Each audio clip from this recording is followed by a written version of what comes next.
السلام علیکم ورحمۃ اللہ وبرکاتہ۔ محترم المقام قابل صد احترام، ہم تہ دل سے استقبال کرتے ہیں ہمارے چینل مولانا تمیم آفیشل یوٹیوب چینل پر۔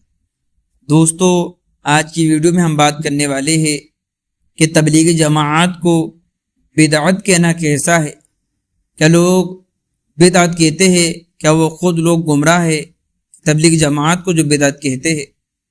اس سے پہلے دوستو، آپ اپنے چینل پر نئے ہو تو اس کو سبسکرائب بھی کر لیجئے۔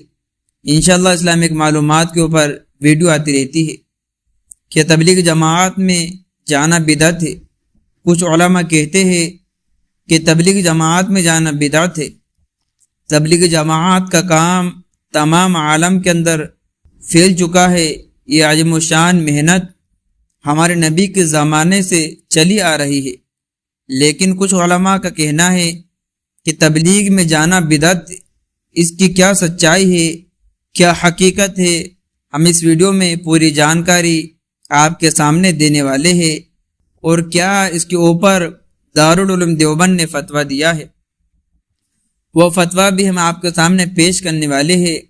تو دوستو، آپ اپنے اسکرین پر بھی فتویٰ دیکھ سکتے ہیں۔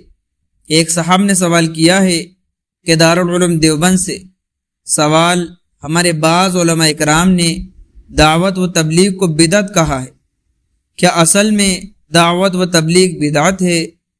اور انہوں نے بدعت کہا ہے تو کس بنیاد پر کہا ہے؟ برائے کرم تفصیل کے ساتھ جواب دے۔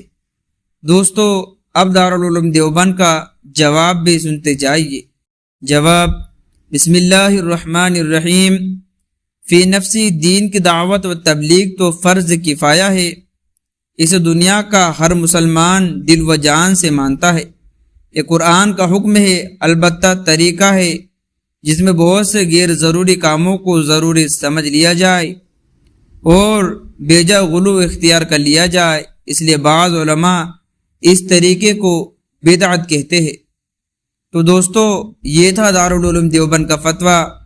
اب اس میں ساری وضاحت ہم آپ کے سامنے پیش کر دی ہے۔ اب آپ لوگوں کی کیا رائے ہے ہمیں کمنٹ کر کے ضرور بتائیے۔ ملتے ہیں نیکسٹ ویڈیو میں۔ السلام علیکم۔